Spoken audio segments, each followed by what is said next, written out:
Hello everyone, welcome to Sri Bala Vantalu. ఈరోజు వీడియోలో దసరా నవరాత్రులు వస్తున్నాయి కదండి. అమ్మవారికి 2వ రోజు నివేదనగా సమర్పించి కమ్మనైన నిమ్మకాయ పులిహోరని ఎలా ప్రిపేర్ చేసుకోవాలి అనేది ప్రాసెస్లో చూసేద్దాం. ఒక కుక్కర్ పెట్టేసుకొని 1 గ్లాస్ రైస్ వేస్తున్నాను. 2 సార్లు శుభ్రంగా కడిగేసుకొని ఏ గ్లాస్తో అయితే మనం బియ్యం కొలుచుకున్నామో అదే గ్లాస్తో 2 గ్లాసుల వాటర్ వేస్తున్నాను. టేస్ట్కి సరిపడా సాల్ట్ వేసేసి మూత పెట్టేసి 10 నిమిషాల పాటు బియ్యం నానబెట్టేసుకోవాలి. 10 నిమిషాల తర్వాత 1 టేబుల్ స్పూన్ ఆయిల్ వేసేసి కుక్కర్ మూత పెట్టేసి హై ఫ్లేమ్లో 3 విజిల్స్ వచ్చేంత వరకు కుక్ చేసుకోవాలి. 3 విజిల్స్ తర్వాత ఆవిరంతా పోయిన తర్వాత మూత తీసి చూసామంటే చూడండి, అన్నం మనకు పొడి పొడిగా తయారైపోయింది.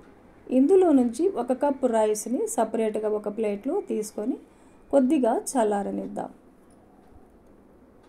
ఇప్పుడు స్టవ్ ఆన్ చేసుకుని ఒక ప్యాన్ పెట్టేసుకొని 2 టేబుల్ స్పూన్లు ఆయిల్ వేస్తున్నాను. మీరు కావాలంటే సగం ఆయిల్ సగం నెయ్యి అయినా వేసేసుకోవచ్చు. ఆయిల్ హీట్ ఎక్కిన తర్వాత 2-3 టేబుల్ స్పూన్లమైన వేరుశనగ గుళ్ళను వేసేసుకొని ఫస్ట్ వేరుశనగ గుళ్ళని వేయించుకుందాం.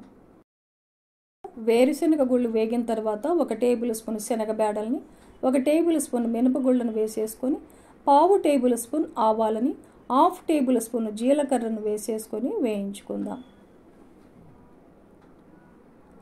ఈ పప్పులన్నీ ఇలా దోరగా వేయించుకున్న తర్వాత 4-5 పచ్చిమిర్చిని చీలికలుగా కట్ చేసి వేసేసుకొని వేయించుకోవాలి. పచ్చిమిర్చి కూడా వేయించుకున్న తర్వాత 2-3 టేబుల్ స్పూన్లమైన కరివేపాకుని ఫ్రెష్ కరివేపాకును కూడా వేసేసుకొని వేయించుకుందాం. ఇప్పుడు 1 టేబుల్ స్పూన్ అల్లం తురుముని వేసేస్తున్నాను. అల్లం తురుము కూడా పచ్చివాసన పోయేంత వరకు వేయించుకోవాలి. ఇప్పుడు 1/4 టేబుల్ స్పూన్ ఇంగువను వేసేసుకోవాలి. ఇప్పుడు 2-3 టేబుల్ స్పూన్లమైన కొత్తిమీరని చిన్న చిన్న పీసెస్గా కట్ చేసి వేసేసుకుందాం. కొత్తిమీరను కూడా ఇలా వేయించుకున్న తర్వాత 1/2 టేబుల్ స్పూన్ పసుపును కూడా వేసేసుకొని కలిపేసుకోవాలి.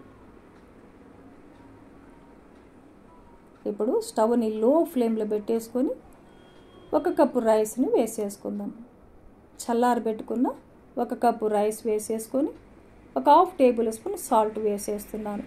మనం అన్నం వండుకునేటప్పుడు కూడా సాల్ట్ వేసాం కదండి, ఇంకొక 1/2 టేబుల్ స్పూన్ సాల్ట్ వేసేసుకోవాలి.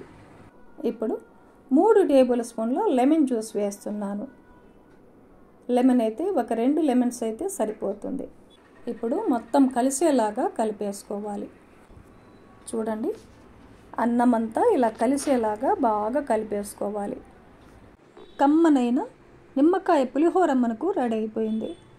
అచ్చు గుడిలో పెట్టే నిమ్మకాయ పులిహోరలాగే ఉంటుందండి. టేస్ట్ చాలా చాలా బాగుంటుంది. చూశారు కదండి ఈ కమ్మనైన నిమ్మకాయ పులిహోరని. ఈ ప్రాసెస్లో మీరు కూడా ఇంట్లో ప్రిపేర్ చేసి దసరా నవరాత్రుల్లో 2వ రోజు అమ్మవారికి నివేదనగా సమర్పించండి. దసరా నవరాత్రుల్లో 3వ రోజు నివేదనగా సమర్పించే కొబ్బరన్నం ప్రసాదం రెసిపీతో మళ్ళీ కలుసుకుందాం.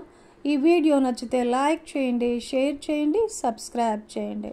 థ్యాంక్ యూ అండి. Thanks for watching.